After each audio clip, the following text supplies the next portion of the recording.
Assalamualaikum warahmatullahi wabarakatuh.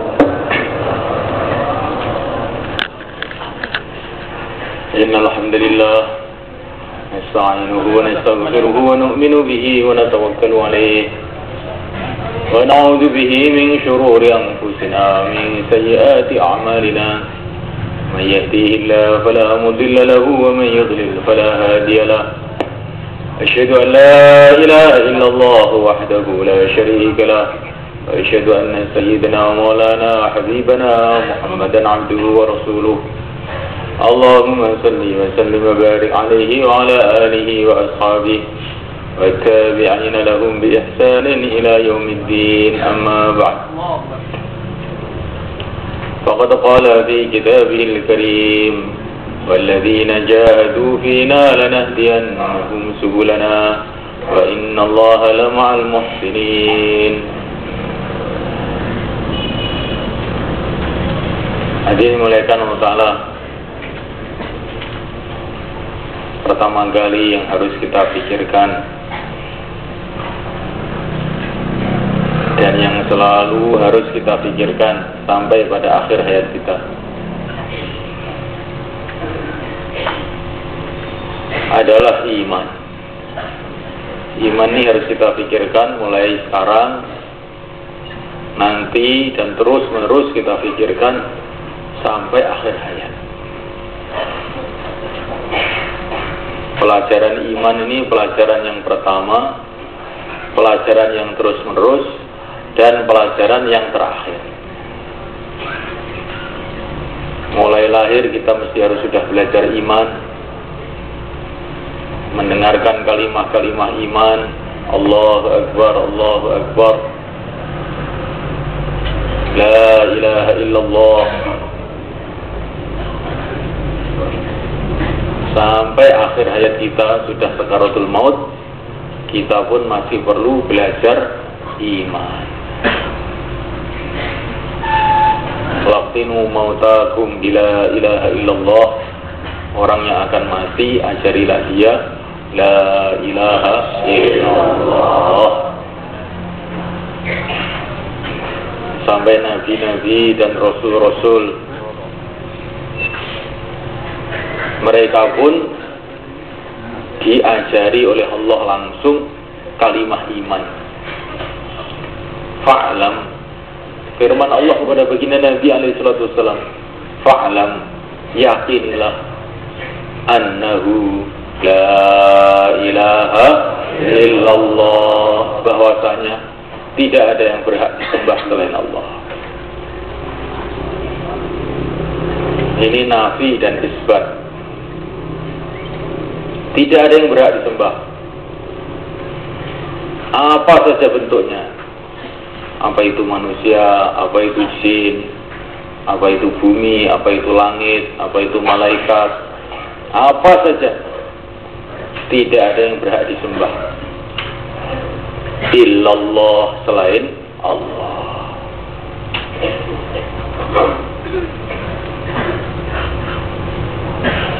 Yang selain Allah adalah makhluk diciptakan oleh Allah SWT.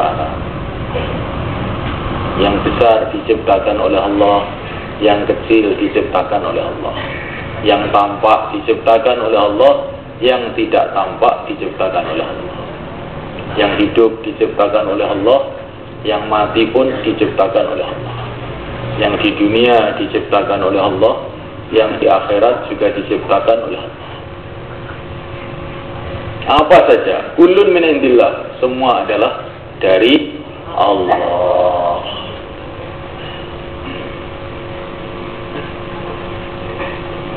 Yang tampaknya dari makhluk, hakikatnya dari Allah. Karena semua makhluk adalah makhluk Allah. Masya Allah. Ini ada orang punya toko,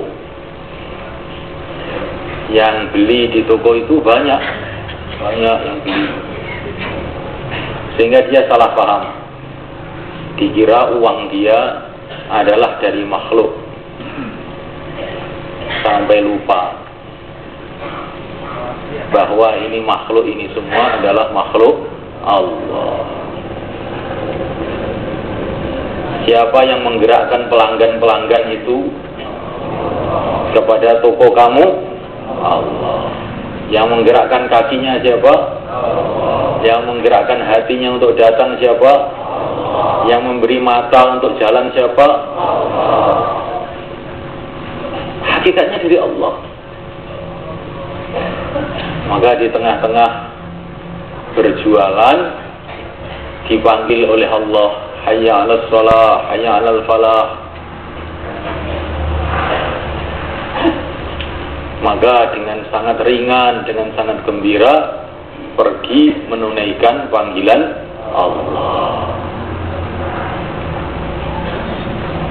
Namanya Allah Ta'ala sampai orang-orang penyembah berhala yang ada di Mekah itu kalau mereka ditanya, wala in sa'altahum man khalaqas samawati wal ard la yaqulunna Allah.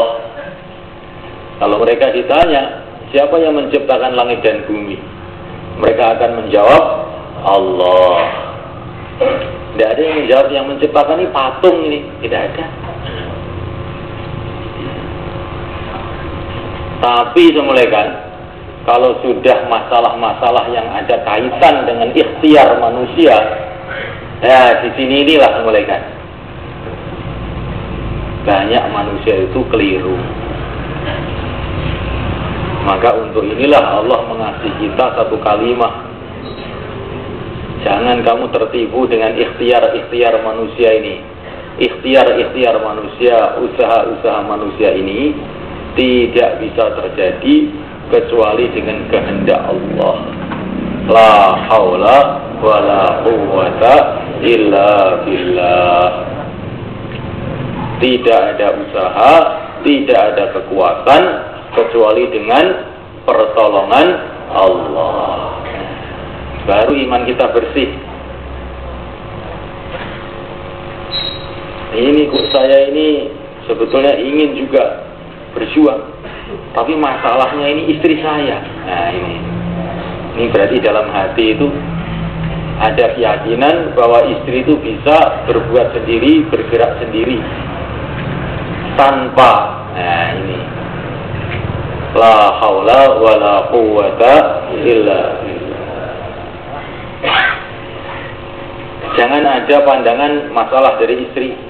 Jangan ada pandangan masalah dari Pak Lurah, Pak Samad. Jangan ada pandangan masalah dari teman. Tidak ada. Kullun min indillah. Semua dari Allah. Bagaimana menyelesaikannya? Dengan tawajuh, dengan menghambakan diri, dengan taat kepada Allah.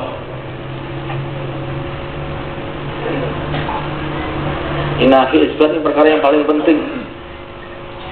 Ini ibadah yang paling, kata Syekh Bahauddin An-Naqsyabandi, beliau mengatakan ibadah terbesar yaitu menafikan selain Allah. Karena ini ibadah yang langsung kaitan dengan iman. Nafikan yang selain Allah itu nafikan. Nafikan, bersihkan hati kita dari selain Allah.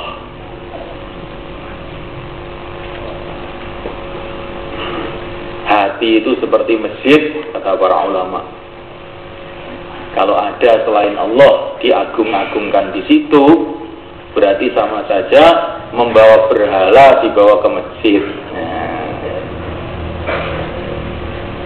Jadi hati itu seperti masjid. Wa annal masajida lillah fala tad'u ma'allahi ahada. Masjid itu hanya untuk mengagungkan Allah. Jangan engkau mengagungkan, jangan engkau memanggil, jangan engkau berdoa, jangan engkau meminta kecuali kepada Allah.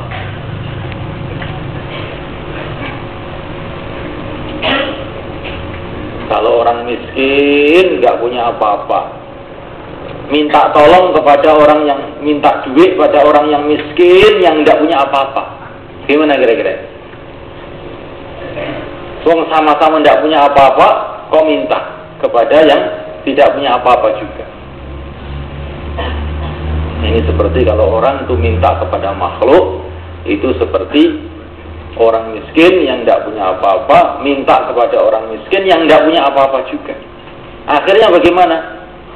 Sama-sama sambat, nggak dapat hasil apa-apa. Hasilnya apa? Hasilnya sambat mengeluh.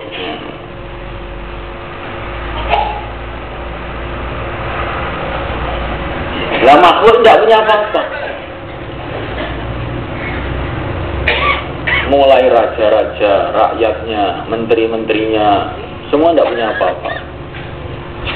Mereka tidak punya harta, mereka tidak punya rumah, mereka tidak punya tanah. Mereka tidak punya apa-apa, sampai diri mereka sendiri pun tidak punya.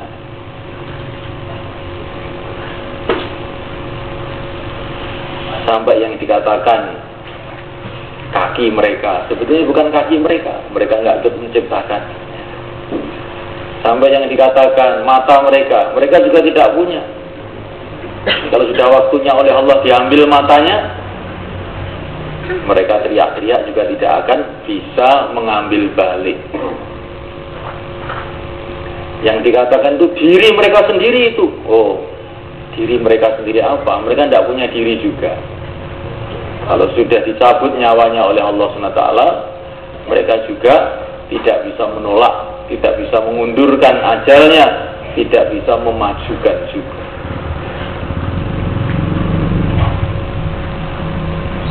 Nah, mulai kan, maka orang yang ada hakikat iman di dalam hatinya, seperti seorang sahabat ditanya oleh Nabi, bagaimana hakikat imanmu?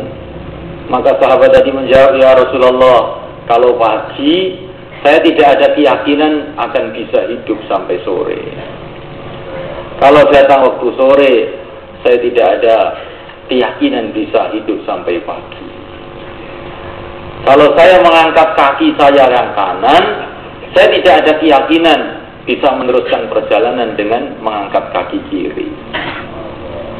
Merasa tidak punya apa-apa.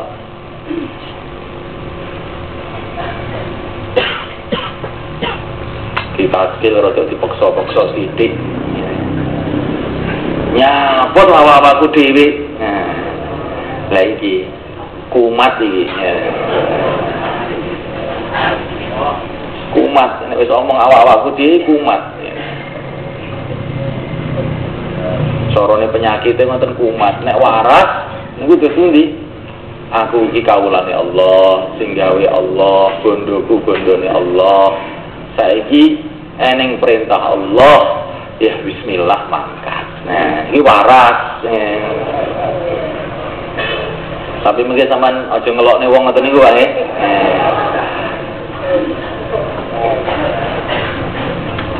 Niki namung istilah niku contoh gitu.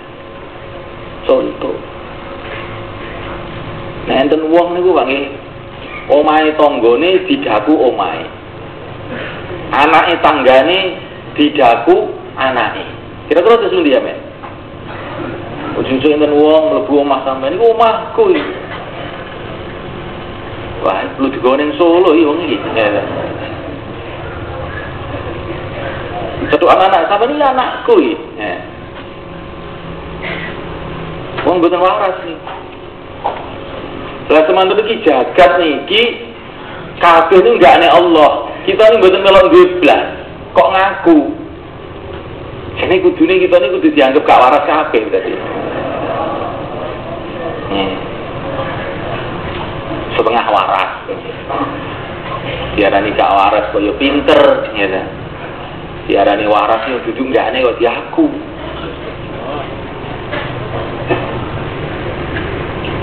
Iman ini semulaikan wa ta'ala. Penting kita renungi lagi dan lagi, kita pikirkan lagi dan lagi. Karena sebesar-besarnya dosa adalah syirik. Syirik itu keyakinan bahwa selain Allah punya apa-apa. Selain Allah punya kekuasaan, selain Allah punya kekuatan, selain Allah punya sesuatu. Inilah namanya syirik. Ini sebesar-besarnya dosa. Karena ini berarti mengingkari keagungan Allah SWT, mengingkari kehebatan dan kesempurnaan Allah SWT. Ini dosa yang tidak akan diampuni kalau tidak taubat sebelum mati. Maka Syekh Yusuf rahimahullah, beliau mengatakan, apa maksudnya orang disuruh keluar di jalan Allah? Maksudnya orang disuruh keluar di jalan Allah itu supaya meluruskan kefahaman bahwa diri dia, harta dia milik Allah, bukan milik dia. Yang harus digunakan mengikuti perintah Allah yang dibawa oleh utusan Allah baginda Muhammad SAW. La ilaha illallah Muhammadur Rasulullah. Diri saya ini milik Allah, harta saya milik Allah, waktu saya milik Allah. Maka mesti saya gunakan mengikuti perintah Allah. Inilah hakikatnya syahadat. Makanya kalau orang itu sudah masuk ini, keyakinan ini bahwa ini semua milik Allah, harus digunakan mengikuti perintah Allah, maka Assalamualaikum Allah Ta'ala setiap mendengar perintah Allah akan mengucapkan sami'na wa ata'na, kami mendengar, kami taat. Kami mendengar, kami taat. Sekarang dia paham kenapa toh kok Allah tuh menciptakan telinga untuk saya. Baru paham dia sekarang. Ternyata Allah menciptakan telinga untuk saya ini supaya saya ini bisa mendengar perintah-perintah Allah yang dibawa oleh utusan Allah baginda Muhammad sallallahu alaihi wasallam. Jadi kalau orang itu iman baru ngerti gunanya telinga itu untuk apa, baru tahu.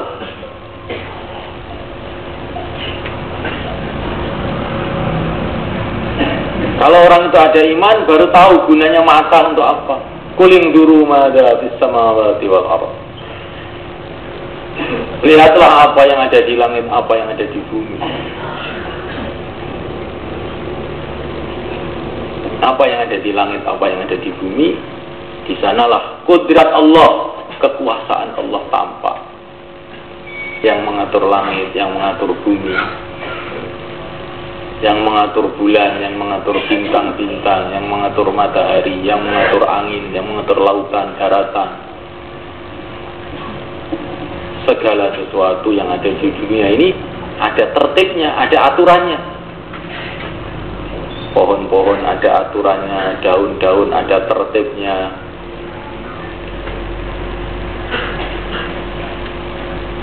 Bintang-bintang ada aturannya. Sampai darah-darah, jantung, paru-paru semua ada tertibnya, ada aturannya.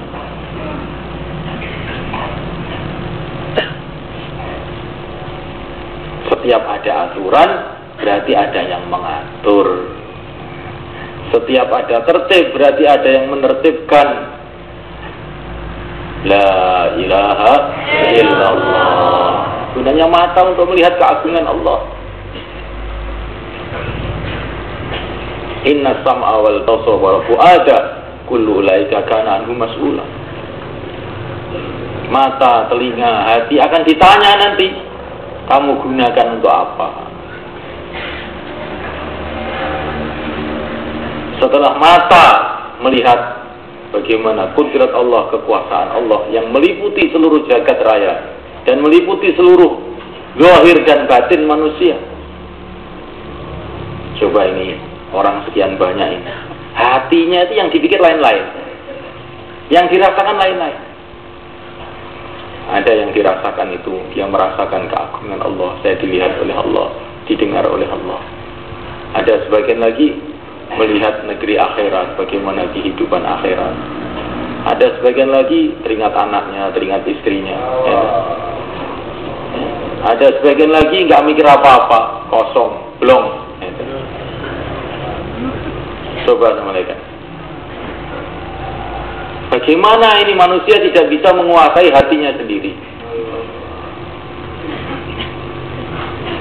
Nah, Mulaikan Allah Ta'ala ketika mata melihat kekuasaan Allah, ketika telinga mendengar cerita mengenai keagungan Allah.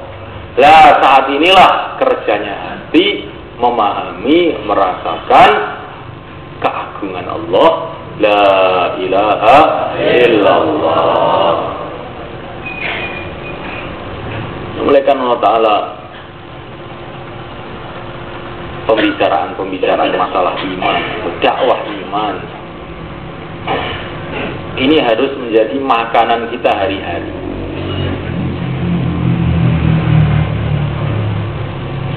Sebagaimana kita ini merasa perlu makan, minum, kita ini juga harus perlu merasa, perlu mendengar, perlu duduk dalam suasana dakwah iman. Bahkan itu lebih penting dari makan dan minum itu. Maka dulu para sahabat ini semulaikan Allah Ta'ala, kadang-kadang mereka tidak makan, kadang-kadang mereka tidak minum, tapi tidak pernah mereka ini meninggalkan suasana dakwah. Tidak pernah meninggalkan suasana agama. Bagi mereka suasana agama itu lebih penting dari makan daripada minum. Ditinggalkan makanannya, ditinggalkan minumannya, ditinggalkan kesenangannya demi untuk duduk, demi untuk berada dalam suasana-suasana agama. Suasana agama ini, suasana dakwah, suasana ta'lim wa ta'allum, suasana zikir dan ibadah, suasana mahabbah dan kasih sayang antara orang Islam. Inilah suasana agama.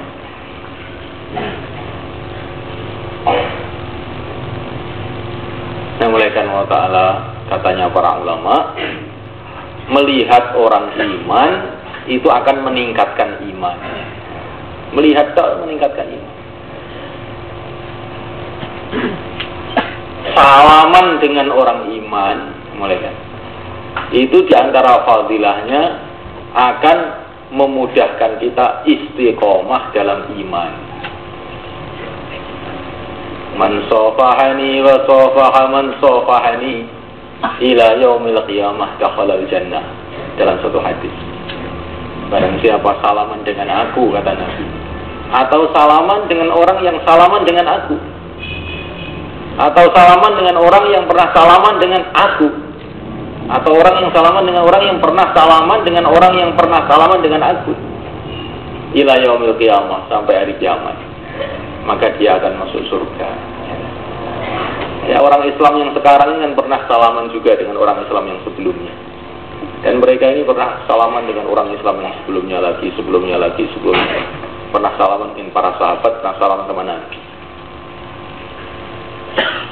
Jadi ketemu orang Islam, kasih sayang dengan orang Islam, salaman dengan orang Islam, itu bagian dari cara untuk menjaga iman kita.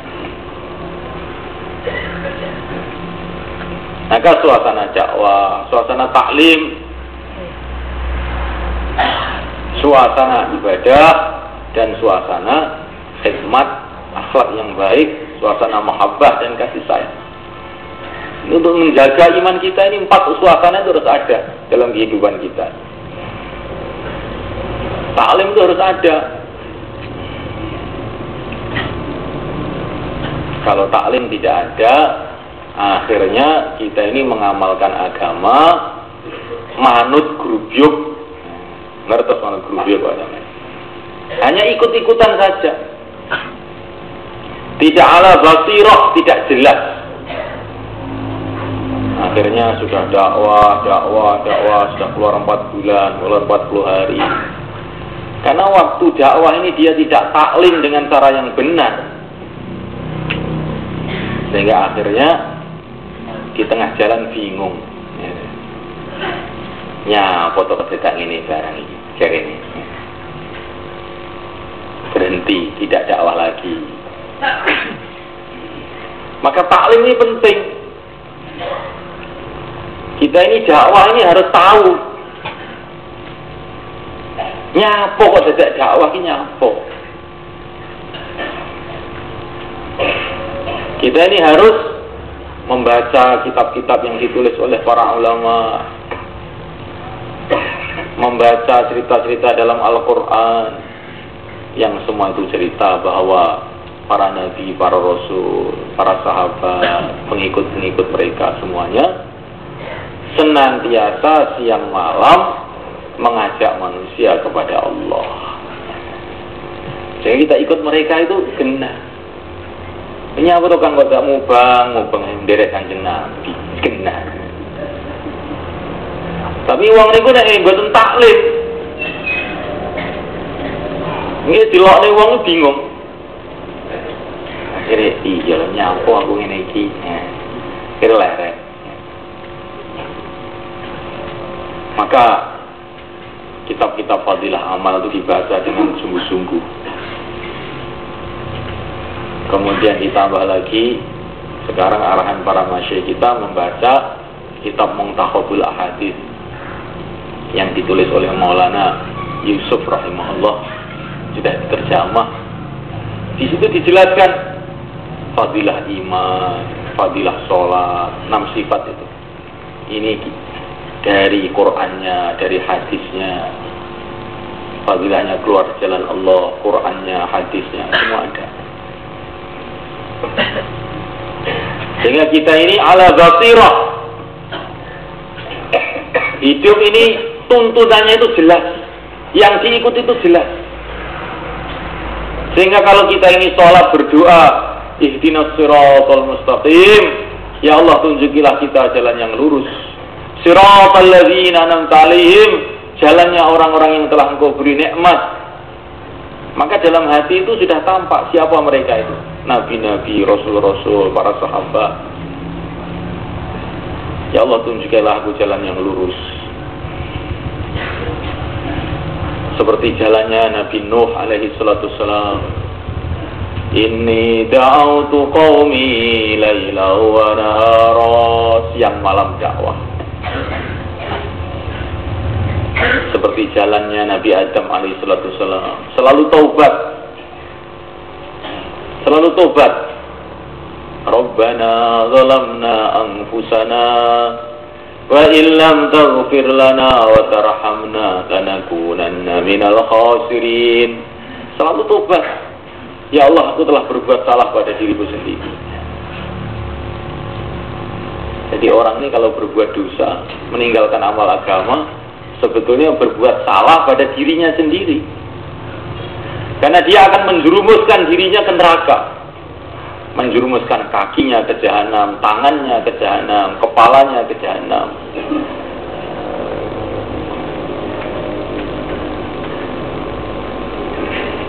Namuliakan Allah SWT. Ini yang kita minta dalam sholat itu jelas.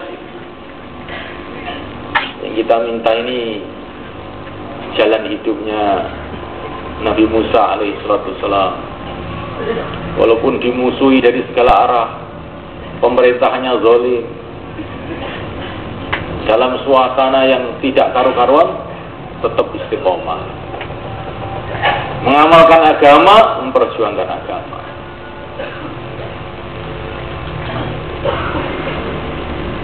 Seperti jalan hidupnya istrinya Fir'aun. Walaupun di istana Fir'aun, ditindas oleh Fir'aun, yang dipikir adalah akhirat. Ya Allah, bangunkanlah untuk aku satu rumah di surga, katanya istrinya Fir'aun.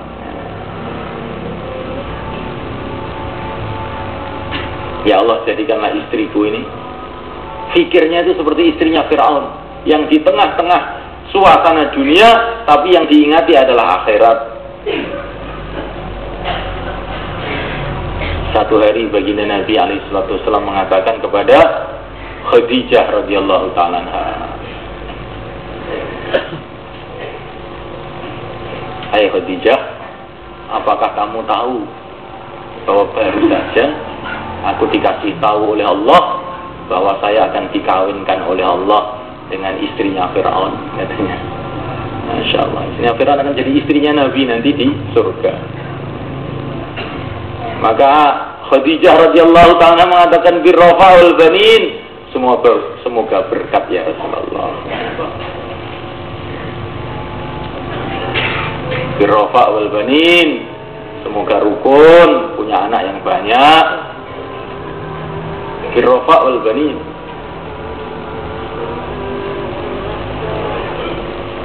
Dia ada perkawinan yang istrinya di akhirat, laki-lakinya masih di dunia.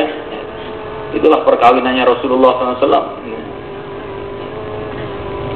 Jadi kalau kita ini doa ihdinas siratal mustaqim itu sudah jelas ke sana, itu arahnya itu. Minta jalan hidupnya Nabi Adam, minta jalan hidupnya Nabi Nuh, minta jalan hidupnya Nabi Musa, minta jalan hidupnya Nabi Ibrahim alaihissalam, yang meninggalkan seluruh kecintaannya demi Allah untuk kecintaannya kepada Allah. Nabi Ibrahim ini orang yang saking tawajuhnya kepada Allah sampai ke tingkatan tidak bisa mengingati apa-apa selain Allah. Nabi Ibrahim kata-katanya begitu sifatnya. Ya Khalilullah, kekasih Allah. Sehingga tangannya ditali, kakinya ditali,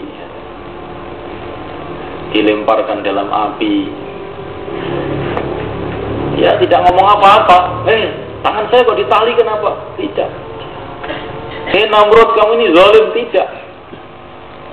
Dilemparkan dalam api. Hasbunallah, cukup Allah.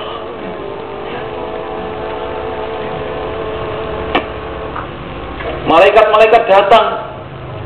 Hai Ibrahim, mintalah kamu kepada Tuhan kamu. Pertama kali para malaikat menawari, maukah kamu saya bantu? Maka Ibrahim mengatakan, amma ilaika fala, amma ilallahi fabala. Bantuanmu tidak hanya bantuan Allah yang saya harapkan. Kemudian malaikat mengatakan lagi, kalau begitu mintalah kamu kepada Allah. Maka Ibrahim mengatakan, ilmuhu bihali yughnini an su'ali. Dia sudah tahu kenapa saya minta. Dia sudah tahu. Ini yakinnya Ibrahim alaihissalatu wassalam, tenangnya Ibrahim, ridhonya Ibrahim, kekokohan hati Ibrahim yang kita minta.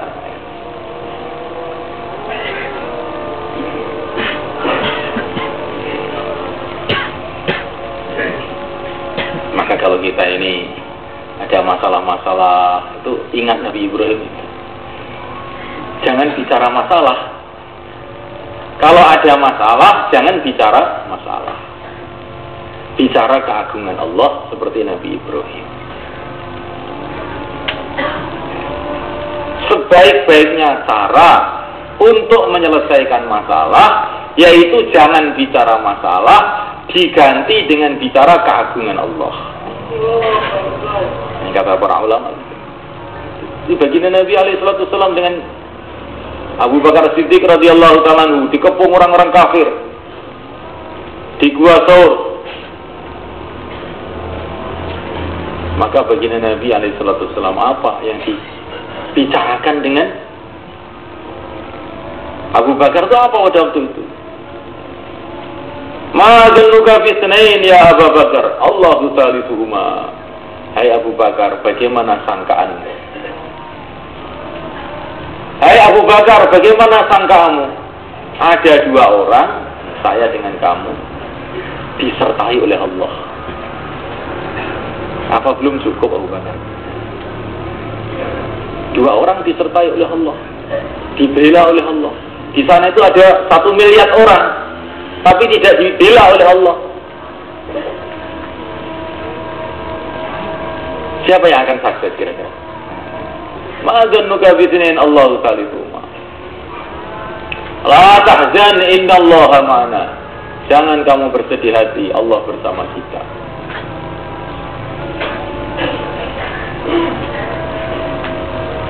Fa'in tawallahu faqul hasbiyallah. Ini perintah Allah kepada baginda Nabi. Kalau orang-orang itu kamu dakwai dan mereka tidak mau, berpaling, menentang, Faqul hasbi Allah, katakanlah hasbi Allah, cukup Allah. Jangan kamu caci mereka, kamu jangan ngomong macam-macam. Hasbi Allah, cukup Allah. Latihan ngoten niku wae. Aja nek naskil wong gak gelem, ngejak wong gak gelem, pancen wong ki atos atine. Wong ki jeneng atos atine. Nah, kuwi jenenge dakwah ora nggo tertib. Dakwah ini paling tawallahu faqul hasbiyallah. Kalau mereka berpaling katakanlah hasbiyallah, cukup Allah. Alaihi tawakkaltu wa rabbul arsyin azim.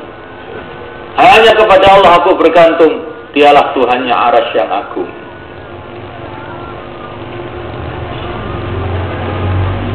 Nabi Musa menghadapi masalah, depannya lautan, belakangnya pasukan Fir'aun.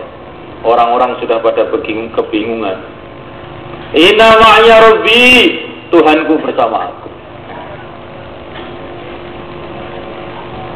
Inilah semulaikan wa ta'ala cara yang terbaik menyelesaikan masalah adalah dengan kembali kepada yang bisa menyelesaikan masalah, yaitu Allah Subhanahu wa ta'ala.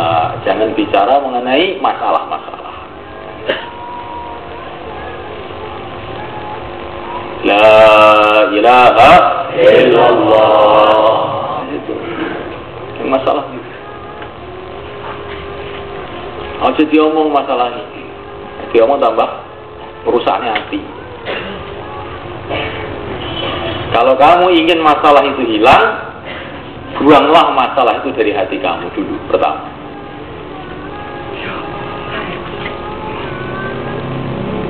Kata para ulama, kalau kamu ingin orang-orang kafir itu hilang dari kampung kamu, hilangkanlah kekafiran dari hati kamu sendiri pertama.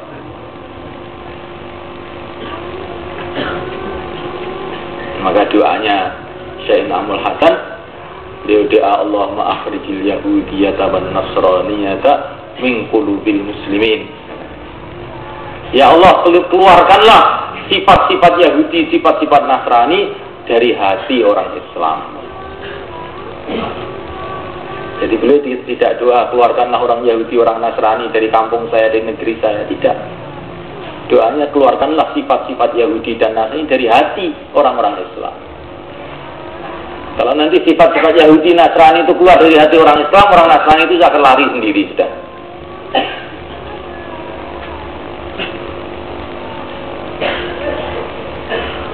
Maka kata Imam Ghazali rahimahullah, kalau kamu ingin macan ditundukkan oleh Allah kepada kamu, pertama kali tundukkan macan yang ada dalam hati kamu. Apa itu macan yang ada dalam hati itu? Sifat marah, ya. Ingin merusak, ingin marah, ngamuk, ya. Nah kalau kamu sudah bisa menundukkan macan yang ada dalam hati kamu itu, nanti oleh Allah akan ditundukkan macan-macan yang di luar, seperti para sahabat.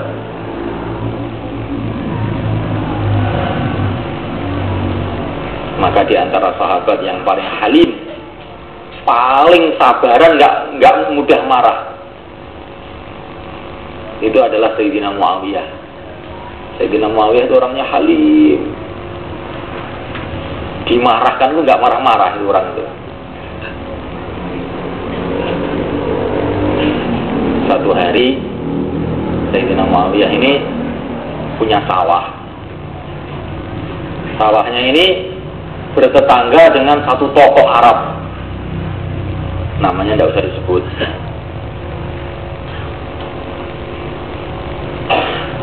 Yaitu Abdullah ibn Zubair. Maka ini buruh-buruhnya Sayyidina Muawiyah ini nggarapnya sawah itu nyelonong sampai sawahnya Abdullah ibn Zubair ini juga ikut digarap. Wah, Abdullah bin Zubair ini orangnya jagoan luar biasa, ini orang terkenal ini. Kalau puasa itu 15 hari makan sekali ini orang. Orangnya jagoan memang. Kalau perang mesti paling depan. Akhirnya Abdullah bin Zubair marah. Ini kurang ajar ini. Kurang ajar. Maka dikirimi surat. Sayyidina Muawiyah dikirimi surat sama Abdullah bin Zubair. Kamu ini kelewat batas, zalim. Pekerja-pekerja kamu nggarap sawah saya. Kamu akan tahu risikonya dan akibatnya nanti. Memang orangnya ini keras, Abdullah bin Zubair. Maka Sayyidina Muawiyah ini padahal beliau ini seorang khalifah, maka beliau ganti kirim surat pada Abdullah bin Zubair. Saya minta maaf atas kelancangan pekerja-pekerja saya. Minta maaf karena saya memang tidak tahu. Dan mulai sekarang ini saya ikrar semua sawah saya yang di sekitar situ saya serahkan kepada kamu semua. Biar nanti tidak ada pertengkaran lagi. Bukan hanya sawahnya aja yang dikasih, seluruh pekerja saya anggaplah itu semua pekerja kamu. Sak sawai, sak buru isisan diterahkan. Akhirnya oleh Abdullah bin Zubair dikirimi surat. Memang kamu pantas untuk mimpin umat ini, katanya. Maka ini Muawiyah ini dikatakan Al-Halim, orang yang sangat arif, yang nggak mudah marah. Maka karena beliau ini bisa menahan diri daripada marah itu, padahal beliau ini bisa marah. Maka diceritakan dalam Hayatus Sahabah, ini ada harimau. Harimau itu datang ke rumahnya seorang sahabat. Malam-malam tuh harimau masuk rumah, sehingga terkejut. Saya tahu tuh harimau itu bisa bicara. Sampaikan salam saya kepada Muawiyah, katanya. Insya Allah. Beri kabar gembira untuk dia bahwa dia ini orang ahli surga. Coba teman-teman. Kalau orang itu bisa menahan dirinya dari nafsu, sampai harimau yang biasanya makan orang malah kirim salam, ya kan?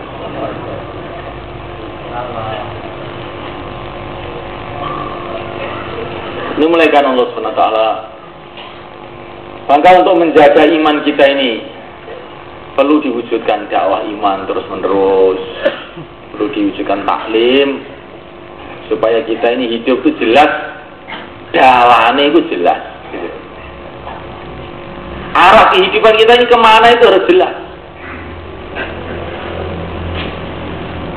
Tanda-tanda orang itu akan sukses, akan beruntung, pertama kali dia mengenal Tuhannya. Kemudian yang kedua kali dia mengenal pimpinannya.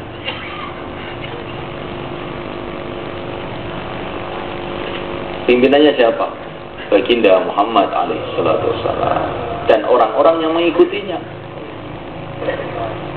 Kenal Tuhan, tapi kalau tidak kenal pimpinan, dalam kehidupan dia juga akan celaka juga.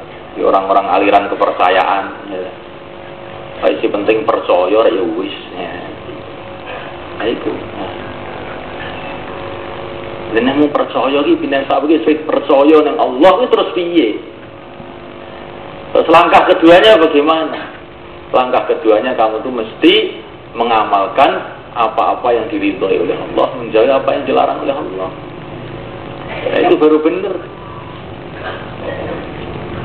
Kalau tidak begitu tidak benar. Maka taklim perlu dihidupkan, ibadah perlu dihidupkan, kasih sayang mahabbah antara orang Islam dihidupkan.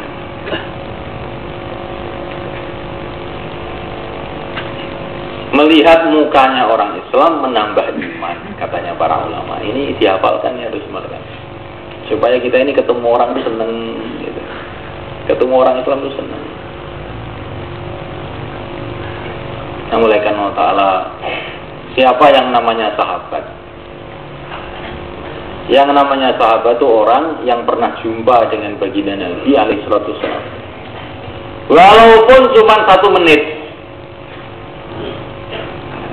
Jadi orang itu berjumpa dengan Nabi walaupun 1 menit, itu sudah langsung dapat radhiyallahu anhu. kalau dia bertemu dalam keadaan iman. Walaupun dia ini masih anak kecil, belum balik. Kesan pertemuan seseorang dengan Nabi itu kayak begitu. Jumpa sekali saja, tidak usah 2 kali. Jumpa sekali aja dengan baginda Nabi, walaupun cuma 1 menit, walaupun nggak dengar apa-apa, tidak meriwayatkan hadis, tidak waktu Nabi menyampaikan ayat, menyampaikan hadis, itu sudah namanya sahabat.